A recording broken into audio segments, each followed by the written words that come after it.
আমরা দেখছি প্রকাশ্যে সামাজিক যোগাযোগ মাধ্যমে বিভিন্ন ব্যক্তিকে নিয়ে পোস্ট করা হচ্ছে, মেরে ফেলা হবে, এবং সেগুলো বট আইডি না, ফেক আইডি না, একদম রিয়েল আইডি থেকে পোস্ট করা হচ্ছে, দেশের বাইরে থেকে, সৌদি আরব থেকে, দুবাই থেকে, কাতার থেকে।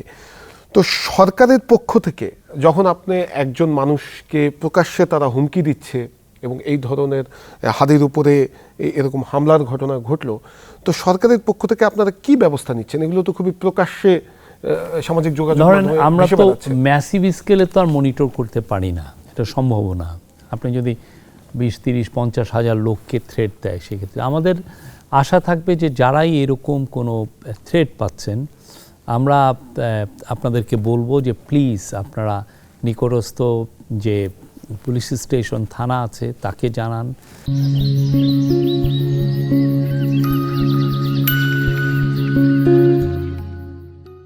আপনার থ্রেটের প্রকার, কারা থ্রেট দিচ্ছে সেগুলোর বিষয়ে আমাদেরকে আরও ডিটেল ইনফরমেশন দেন। অবশ্যই আমরা প্রত্যেকটা ক্ষেত্রে ইনভেস্টিগেট করব এবং দেখব তারা কি বাংলাদেশের ভিতর থেকে থ্রেট দিচ্ছে না বাইরের থেকে থ্রেট দিচ্ছে। দেশের বাইরে থেকে যারা থ্রেট দিচ্ছে সেক্ষেত্রে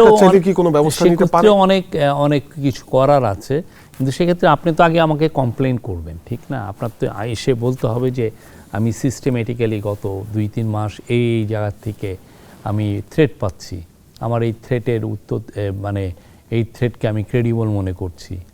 তো এই জিনিসটা আপনি যদি না বলেন, তা আপনি যদি না এসে একটা মিনিমাম জিডি করে রাখা, আমরা সবাইকে আশা করব যে আপনারা এই কাজটা করবেন।